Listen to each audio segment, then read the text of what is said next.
मित्रों, मैं भगवती प्रसाद चौधरी, पूर्व विधायक, पूर्व अध्यक्ष जिला पंचायत मिर्ज़ापुर। मैं उत्तर प्रदेश कांग्रेस कमेटी का वरिष्ठ उपाध्यक्ष था। मैं उत्तर प्रदेश कांग्रेस कमेटी अनुसूचित जाति विभाग का अध्यक्ष रहा। मित्रों, जब ये जानकारी हुई, इस देश के नागरिक के नाते मेरा कर्तव्य था कि उस पर मैं चर्चा करूँ आपसे कि इस देश की मौजूदा सरकार ने, भारत सरकार ने एक अधिसूचना जारी करके ये निर्णय लिया है कि 25 जून को संविधान हत्या दिवस मनाया जाएगा। इस प्रकार के निर्णय लेने का अधिकार सरकार को नहीं है।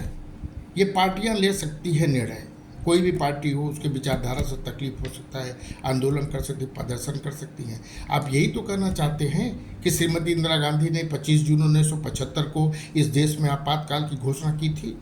तो इंदिरा गांधी ने जब आपातकाल की घोषणा की थी तो आर्टिकल 352 का प्रयोग करके किया था, जो संविधान सम्मत है।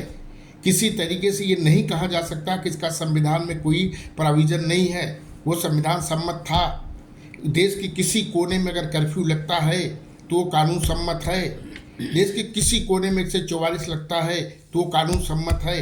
कर्फ्यू में ज्यादतियाँ होती हैं, 144 में ज्यादतियाँ होती हैं। हो सकता है कि अधिकारियों की लापरवाही की वजह से इस देश में इमरजेंसी के दौरान, आपातकाल के दौरान कहीं न कहीं कोई ज्यादती हुई हो। इसका ये मतलब नहीं है कि आप संविधान का अपमान करोगे। संविधान के अनुच्छेद जो अधिकार मिला है उसका आप इस तरीके से अपमान करोगे, हत्या दिवस मनाओगे। आपने कभी गांधी जी के बारे में नहीं सोचा किसने हत्या किया था? आपको क्या पता है देश की आज़ादी में क्या आप लोगों ने कभी भाग लिया? आपके लोगों ने भाग लिया था? आप तो अंग्रेजों के चाटुकार थे, दलाल थे अंग्रेजों के। जिन लोगों ने, जो हमारे पूर्वजों ने ब्रिटानिया हुकूमत से मोर्चा लेकर के इस देश को आज़ाद कराया, इस देश में नया संविधान मिला, इस देश में लोकतंत्र स्थापित हुआ, इस देश में धर्मनिरपेक्षता स्थापित हुआ। बाबा साहब ने एक सौगात के रूप में हमें संविधान दिया, आप उसका अपमान करना चाहते हैं? हाँ, इंदिरा गांधी ने तो ये साहस दिखाया कि इंदिरा गांधी ने मौजूदा हालात को देखते हुए संविधान सम्मत आपातकाल की घोषणा की, और आप 10 साल से लगातार अघोषित आपातकाल लागू करके नित्य प्रतिदिन संविधान की हत्या कर रहे हैं, संविधान के विपरीत काम कर रहे हैं, संवैधानिक संस्थाओं का दुरुपयोग कर रहे हैं निजी स्वार्थ के लिए, पार्टी के हित के लिए। लोकसभा के चुनाव में चुने हुए मुख्यमंत्रियों को आप जेल भेजते हो, चुनी हुई सरकारों को आप गिराते हो धन बल के हिसाब पे। तो आप ये संविधान का सम्मान करते हो? आपके नेताओं ने लोकसभा के चुनाव में ये भाषण किया कि 4 से पार का मतलब कि संविधान, जब अगर 4 से का हमें बहुमत मिलेगा तो हम संविधान को बदल देंगे। आप मनुवाद लाना चाहते हैं? आप क्यों संविधान के खिलाफ हैं? आप राष्ट्रीयता की बात करते हो, जनता के बीच में राष्ट्रवाद की बात करते हो और राष्ट्रीयकरण से नफरत करते हो। आप निजीकरण का प्रश्रय देते हो, इसलिए निजीकरण को प्रश्रय देते हो ताकि देश से SC ST OBC महिलाओं का आरक्षण खत्म हो जाए।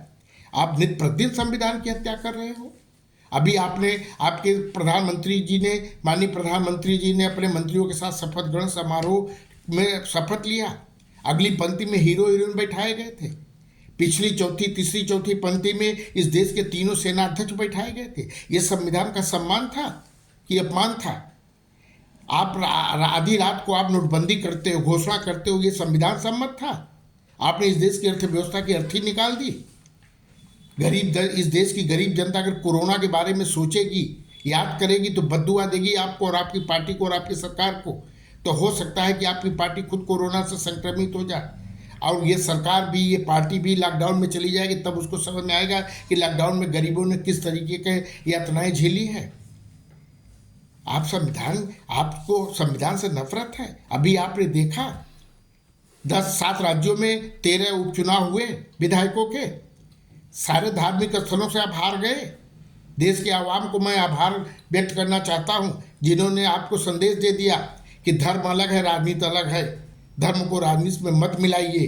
धर्म के प्रति मेरी आस्था है, सबकी आस्था है, वो किसी भी धर्म मजहब को मानने वाले हो, उनकी श्रद्धा है, अकीदत है।